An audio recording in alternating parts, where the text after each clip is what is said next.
October 8th, 1963. Paris, Charade film set. The Comédie Française Theater. Audrey Hepburn stands in the middle of an elaborate scene. She's 34 years old, elegant as always. But something's wrong. She's missed her mark twice, forgotten a line, seems distracted, vulnerable. Not the polished professional everyone expects. Behind the camera, assistant director Martin Ransohoff is getting impatient. He's been watching Audrey struggle for 20 minutes. Multiple takes, small mistakes, nothing major but enough to slow production, enough to cost money, enough to irritate a man who has no patience for stars who aren't perfect. "Cut!" Director Stanley Donen calls. "Let's reset and try again." This is take 7 of the same scene. Not unusual for most actors, but unusual for Audrey Hepburn. She's known for being prepared, professional, getting scenes right in 2 or 3 attempts. Today, she's off her game, and Ransohoff is done being patient. "What the hell is wrong with you?" Ransohoff suddenly shouts across the set. His voice cuts through the quiet between takes. Everyone stops. Crew members freeze. The elegant Parisian theater goes dead silent. Audrey's face goes white. She looks around the set, sees everyone staring, sees the humiliation spreading across their faces, sees her professional reputation crumbling in real time. "I'm sorry," Audrey says quietly. "I can try again." "Try again," Ransohoff explodes. "You've tried 7 times. This is supposed to be a professional production, not amateur hour. Maybe if you spent less time worrying about your costumes and more time learning your lines, we wouldn't be wasting everyone's time." The attack is brutal, public, designed to humiliate. Audrey's eyes fill with tears, not just from embarrassment, but from the cruelty, the unnecessary viciousness, the professional disrespect in front of her colleagues. But before Audrey can respond, before she can apologize again or defend herself, another voice cuts through the silence. Calm, measured, deadly quiet. "You will never work again, ever." Cary Grant, 60 years old, Hollywood royalty, the most charming man in the world, speaking with ice-cold precision. He's not shouting, doesn't need to. When Cary Grant speaks, everyone listens. And what he's just said to Martin Ransohoff isn't a threat. It's a promise. Ransohoff turns white, because he knows what everyone on set knows. Cary Grant doesn't make empty statements. When Cary Grant says your career is over, your career is over. The most powerful man in Hollywood has just pronounced a death sentence. "Mr. Grant, you were just finished," Cary says quietly. "Security will escort you off the set. Your belongings will be sent to you. Don't ever speak to Miss Hepburn again. Don't ever work in this industry again. You're done." 6 words. You will never work again, ever. That's all it took. 6 words from Cary Grant to end Martin Ransohoff's Hollywood career. To protect Audrey Hepburn from a bully. To prove that some lines should never be crossed. This is the story of that moment. The day Cary Grant destroyed a man's career to protect a woman's dignity. The 6 words that proved friendship in Hollywood isn't just publicity. The moment that showed what real power looks like when it's used to defend instead of destroy. To understand why Cary Grant's 6 words carried so much weight, you need to understand who Cary Grant was in 1963. and what Audrey Hepburn meant to him, and why their friendship was one of the most genuine relationships in a town built on fake everything. Cary Grant in 1963 was more than a movie star. He was an institution, 30 years in Hollywood, dozens of classic films, North by Northwest, An Affair to Remember, The Philadelphia Story. He wasn't just successful, he was untouchable. The kind of star studios couldn't afford to lose, the kind of man whose opinion could make or break careers. But Cary was also 60 years old, thinking about retirement, tired of the Hollywood game, tired of the politics and the egos and the casual cruelty that passed for normal in the film industry. He'd seen too many talented people destroyed by small-minded men with temporary power, and he was done tolerating it. Audrey Hepburn in 1963 was at a crossroads, professionally successful, but personally shattered. She'd just finalized her divorce from Mel Ferrer after 14 years of psychological abuse. She was raising her son Sean as a single mother, trying to rebuild her confidence after years of being told she wasn't good enough, wasn't talented enough, wasn't worth loving. Charade was supposed to be Audrey's comeback film, her chance to prove she could carry a major production without Mel's guidance, her opportunity to show Hollywood she was still a bankable star. But the pressure was immense, and Audrey was fragile in ways the public never saw. These forgotten stories deserve to be told. If you think so too, subscribe and like this video. Thank you for keeping these memories alive. When Charade began filming, Cary immediately recognized Audrey's vulnerability, saw past the elegant facade to the wounded woman underneath. He'd been through his own struggles, 4 failed marriages, battles with depression, years of therapy. He understood what it looked like when someone was barely holding it together. So Cary appointed himself Audrey's protector. Not romantically, they were friends, nothing more.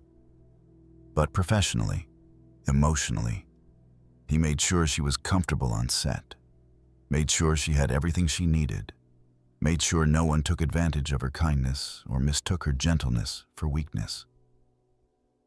Audrey is a lady, Cary told the crew during the first week of filming. She will be treated as such. Anyone who has a problem with that has a problem with me. The message was clear. Cary Grant was watching, and crossing Cary Grant was career suicide. For the first month of filming, everything went smoothly. Stanley Donen was a gentleman director, respectful, professional, patient. The crew loved working with both stars. Charade was shaping up to be a classic romantic thriller.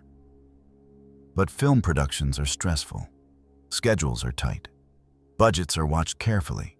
And when things start going wrong, when delays cost money, when pressure builds, people's true characters emerge.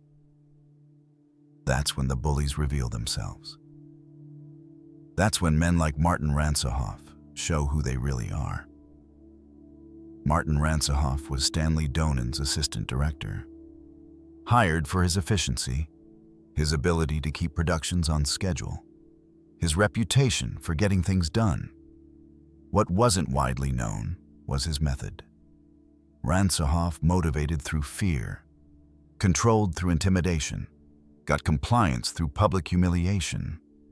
He'd worked with lesser stars before, character actors, supporting players, people who couldn't fight back, who needed the work too much to complain, who would tolerate abuse because speaking up meant unemployment.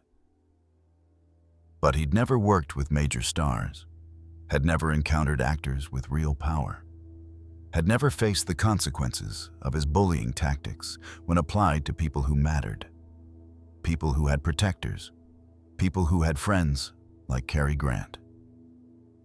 October 8th, 1963. The day everything changed. Audrey was having a difficult morning. Sean had been sick the night before. She'd been up until 3 a.m. taking care of him. Arrived on set exhausted, emotional, not at her sharpest. The scene they were filming was complex, dialogue-heavy, required precise timing between Audrey and Cary, multiple camera angles, intricate lighting, the kind of scene that requires focus and energy that Audrey simply didn't have that morning. Take one. Audrey missed her mark slightly. Minor mistake, barely noticeable. "Cut," Stanley called. "Let's adjust and go again." Take two. Audrey stumbled over a line. Nothing major. The kind of mistake that happens when you're tired. Cut. No problem. From the top. Stanley was patient, understanding. He could see Audrey was struggling, could see she was pushing through exhaustion. He was willing to take extra time to get the scene right. But Ransohoff was watching the clock, calculating delays, counting costs, getting frustrated. Take three. Audrey forgot a piece of blocking, turned left instead of right. "Cut," Stanley called again, still patient, still supportive. But Ransohoff had reached his limit. In his mind, Audrey was being unprofessional, costing money, wasting time, and he decided to do something about it. Take four. Audrey delivered the scene perfectly, hit every mark, remembered every line, gave a beautiful performance. But Ransohoff called cut anyway, before Stanley could, before the scene finished. "What's wrong?" Stanley asked, confused. "Everything," Ransohoff said loudly. "She's not focused, not prepared. We're wasting time." Audrey looked confused, hurt. She'd thought take four went well, had felt confident for the first time that morning. "I thought that take was good," she said quietly. That's when Ransohoff exploded. "Good?" he shouted. "Good? You've been struggling for an hour, missing marks, forgetting lines. This is supposed to be a professional production. Maybe if you spent less time worrying about your costumes and more time learning your craft, we wouldn't be in this situation." The attack was vicious, personal, designed to humiliate. Everyone on set froze, because they'd just witnessed something unthinkable. A subordinate crew member publicly attacking Audrey Hepburn, Hollywood royalty, one of the most beloved actresses in the world. Audrey's face went white, her eyes filled with tears. All the insecurities Mel had planted, all the self-doubt she was fighting, all the fear that maybe she really wasn't good enough. It all came flooding back in that moment. Stanley Donen was shocked into silence. This was his set, his production. But Ransohoff was his assistant director. The confrontation was happening too fast to process. The crew looked away. Embarrassed, angry, but powerless.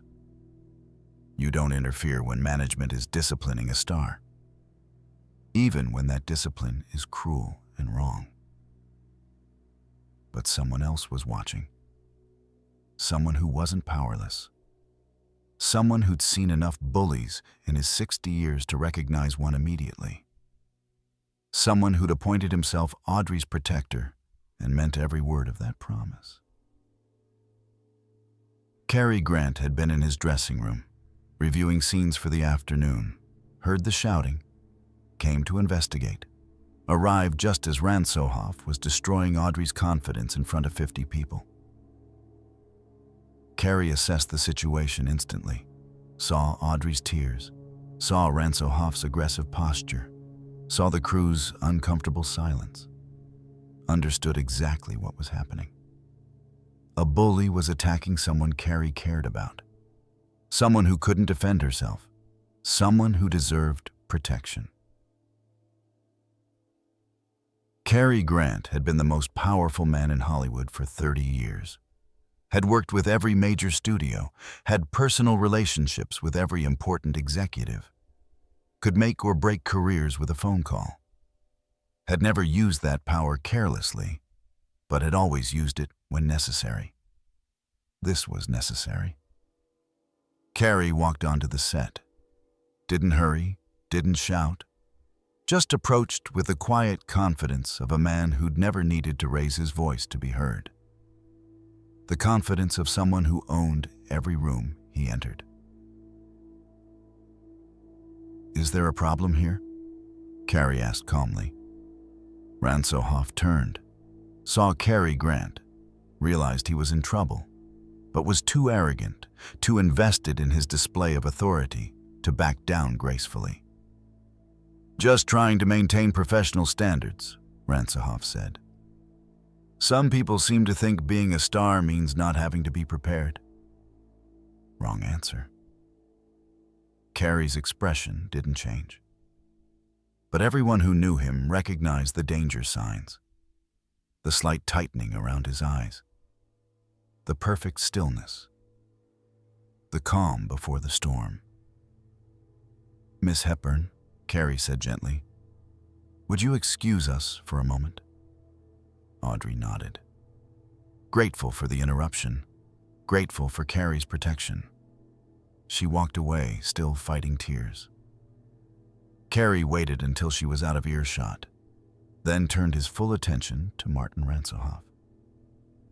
When Cary Grant focused on you completely, when those famous eyes locked onto yours, when that legendary charm disappeared and was replaced by cold judgment, smart people backed down immediately. Ransohoff wasn't smart enough. "I was just doing my job," Ransohoff said defensively. "No," Cary replied quietly. "You were just ending your career." And then he said the 6 words that would define the rest of Martin Ransohoff's life. "You will never work again. Ever." The words were spoken quietly, matter-of-factly, like Cary was commenting on the weather.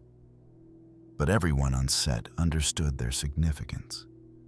Cary Grant had just pronounced a professional death sentence, and Cary Grant had the power to make it stick. Ransohoff's face went white. "Mr. Grant, You were just finished," Cary interrupted. "Security will escort you off the set. Your belongings will be sent to you. Don't contact Miss Hepburn again. Don't apply for work in this industry again. You're done." Cary turned to Stanley Donen. "Stanley, I assume you can handle the rest of the day without Mr. Ransohoff?" Stanley nodded quickly, still processing what had just happened. Still amazed that his assistant director had been that stupid. Still grateful that Cary had handled it so cleanly. "Security!" Cary called. 2 guards appeared immediately. "Please escort Mr. Ransohoff off the property. He's no longer employed on this production." Ransohoff looked around desperately, looking for support, for someone to defend him, for some way to undo what had just happened. But everyone avoided his eyes. No one was going to contradict Cary Grant. No one was going to choose Ransohoff over Hollywood royalty. As security led him away, Ransohoff made one final mistake. "You can't destroy my career over this. I have rights. I have contacts." Cary smiled, not warmly. "You had contacts, past tense. By tomorrow, everyone in this industry will know what happened here today. Will know you publicly humiliated Audrey Hepburn. Will know I personally ended your career because of it. Trust me, your phone won't be ringing." He was right. Within 24 hours, every major studio in Hollywood knew the story. Martin Ransohoff had screamed at Audrey Hepburn. Cary Grant had destroyed him for it. The lesson was clear. Treat stars with respect or face the consequences. Ransohoff tried to find work, called every contact he had, applied for assistant director positions, begged for any job in the industry. But Cary Grant's influence was absolute. His word was law. When Cary Grant said someone would never work again, that someone never worked again. If you want more untold stories like this, don't forget to subscribe and leave a like. Your support means everything to us. Ransohoff left Hollywood within 6 months, moved back to New York, tried legitimate theater, but word had spread there too. Cary Grant's reach extended everywhere. Ransohoff ended up managing a small regional theater in Ohio. Never worked in major entertainment again, died in obscurity in 1987. 24 years after 6 words ended his career. But the story's real importance isn't Ransohoff's destruction. It's Audrey's protection. What Cary Grant did for her. What those 6 words represented. After Ransohoff was removed from the set, Cary found Audrey in her dressing room. She was still shaken, still fighting the self-doubt that Mel had planted and Ransohoff had triggered. "Are you all right?" Cary asked gently. "I don't know," Audrey said honestly. "Maybe he was right. Maybe I wasn't prepared enough. Maybe I was wasting everyone's time." "Stop," Cary said firmly. "Don't let that man's insecurity become your self-doubt. You're one of the most professional actresses I've ever worked with. You had one difficult morning. That doesn't define you. But the delays are part of filmmaking. Every actor has off days. Every production has delays. Professionals handle it professionally. Bullies use it as an excuse to attack people. Ransohoff was a bully. Nothing more. You didn't have to destroy his career for me." "Yes, I did," Cary said simply. "Because someone needed to. Because he would have done it again to you or someone else. Because power should protect people, not hurt them. And because you're my friend, and I protect my friends." This conversation changed everything for Audrey. Not just the immediate situation, but her understanding of her own worth. For years, Mel had convinced her that criticism meant she was failing, that any negative feedback was proof she wasn't good enough. But Cary showed her something different. Showed her that real support looked like protection, not criticism. That people who cared about you defended you, not attacked you. That her value wasn't determined by perfect performances or flawless days, but by who she was as a person. The rest of Charade filming went beautifully. Word spread about what Cary had done for Audrey. The crew's respect for both stars deepened. Everyone understood they were working with class acts, people who treated others well and expected the same in return. Charade became one of the most beloved films of both their careers. The chemistry between Cary and Audrey was perfect. The dialogue sparkled. The romance felt genuine. 2 legends at the height of their powers, creating magic together. But behind the scenes, something more important had happened. Audrey had learned that she deserved protection. That real friends didn't just offer support, they provided it. That her worth wasn't negotiable. That some people would fight for her even when she couldn't fight for herself. This lesson served Audrey for the rest of her career. She never again tolerated abuse from directors or crew members. Never again accepted that criticism had to be cruel to be valid. Never again doubted that she deserved respect and professional courtesy. And Cary Grant's reputation as a protector spread throughout Hollywood. Directors knew Treat your stars well or face the consequences. Crews understood. Professionalism included kindness. The industry learned. Power should elevate, not diminish. Years later, when Audrey was asked about her friendship with Cary Grant, she always mentioned that day on the Charade set. "Cary showed me what real friendship looks like," she said. "Not just someone who's nice to you when things are going well, but someone who stands up for you when things get difficult. Someone who uses their power to protect, not to impress." The 6 words, "You will never work again, ever," became Hollywood legend. Not because they were particularly clever or cutting, but because they represented something rare: absolute power used for absolute good. A man who could destroy careers, choosing to destroy only the career of someone who deserved it. Protection disguised as punishment. Martin Ransohoff made one crucial mistake. He thought Audrey Hepburn was alone, thought she was vulnerable, thought he could attack her without consequences. He forgot that some people have protectors, some people have friends. Some people matter to others who have the power to make your life very difficult. Cary Grant reminded him. 6 words. Career over. Justice served. This is what real power looks like. Not the ability to hurt people, but the ability to protect them. Not the capacity to destroy everyone, but the wisdom to destroy only those who deserve it. Not using influence to impress, but using it to defend. Cary Grant could have ignored what happened to Audrey, could have stayed in his dressing room, could have decided it wasn't his business, could have let someone else handle it. But he didn't. Because when you have power and you see injustice, silence is complicity. You will never work again, ever. 6 words that ended a bully's career and saved a friend's dignity.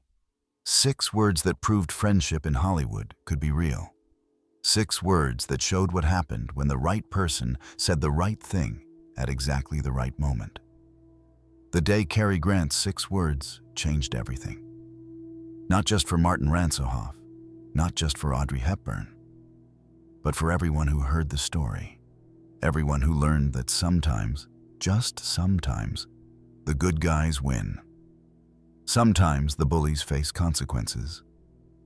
Sometimes power protects instead of destroys. 6 words.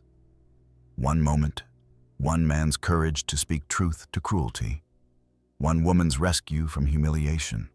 1 bully's discovery that actions have consequences. 1 industry's reminder that respect isn't optional. It's required. This is Audrey Hepburn. The Hidden Truth. From wartime horrors to Hollywood secrets, we uncover what they've been hiding for decades. Subscribe to discover the dark truth behind the elegant image.